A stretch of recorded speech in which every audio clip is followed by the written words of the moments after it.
السلام عليكم ورحمة الله وبركاته. المصائب لا تأتي فرادا، وكما نبهنا المرة اللي فاتت يا سيدي ابعد عن القناة، ابعد عن القناة بتاعتنا بتاعت النادي، ابعد عنها ابعد عنها. قرر المجلس الأعلى للإعلان التحقيق فيما بدر من المستشار مرتضى منصور اتجاه آخرين من شتائم وبذاءات، وطبعا الناس كلها سمعتها وعلى مرأى ومسمع كل المشاهدين. هتقول لي القناة حققت مش عارف 50 مليون مشاهدة، هقول لك انت راجل ما تعرفش حاجة. 50 مليون مشاهدة لان في واحد طالع بيستغل القناة وبيشتم في الناس. احنا قلنا القناة للرياضة فقط، نبهنا قلنا القناة للرياضة فقط، مالنا ومال الشتايم الوحشة دي يا سيدي. احنا مالنا، احنا بنتكلم رياضة فقط. طب هتشوف المجلس الاعلى للاعلام هيتصرف معانا ازاي. هتشوف هو كده كده اصلا كارهك وكاره نادي الزمالك، فدي جاياله على الطبطاب، دي جاياله على الطبطاب. اي حاجة اتجاه نادي الزمالك هو كده منتعش، هو كده فرحان. اي تجاوز هو مبسوط.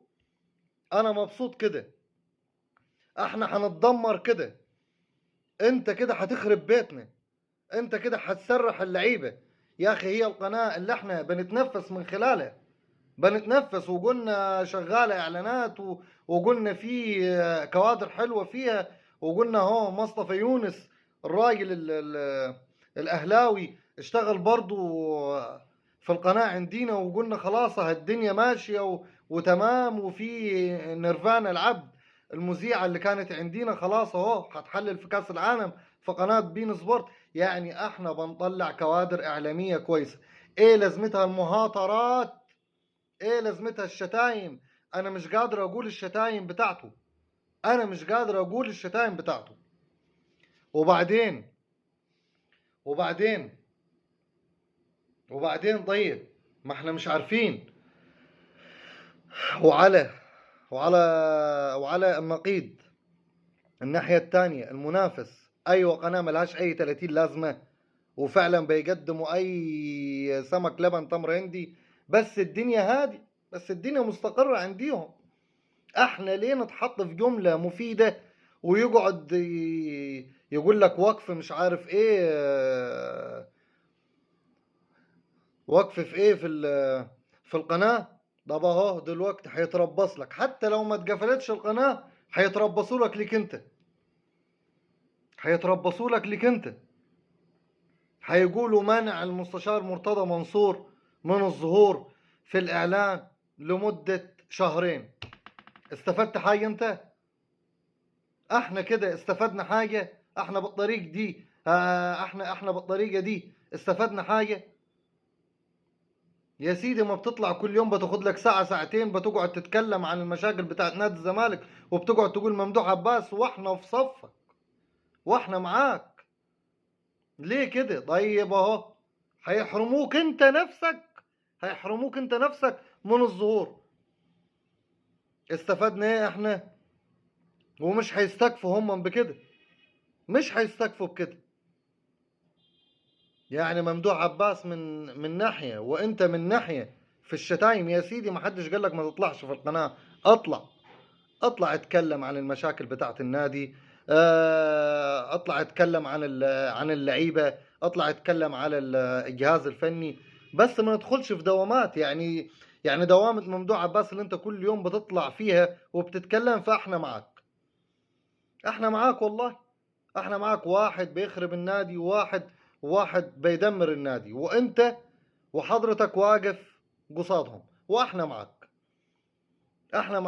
احنا معاك بس يعني بنقول لك تمام عشان احنا ما باليد حيلة، احنا كجمهور ما باليد حيلة، هنعمل ايه؟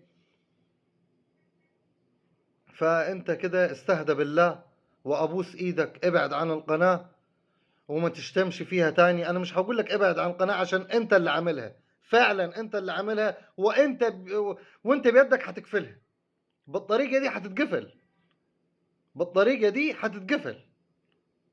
فنهدى شوية بقى، نهدى شوية، ابوس ايدك، ابوس ايدك، نهدى شوية.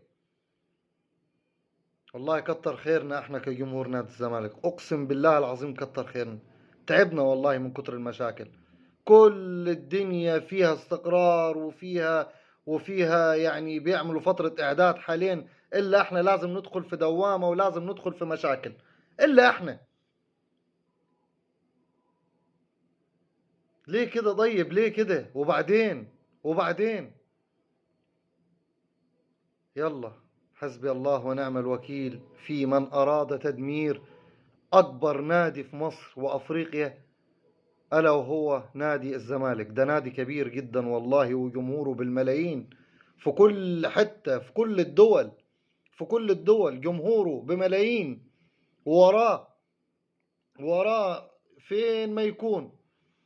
هو ده نادي الزمالك بتاعنا، هو ده أكبر نادي في مصر، هو ده. المؤامرات عليه، المؤامرات عليه من كل حتة.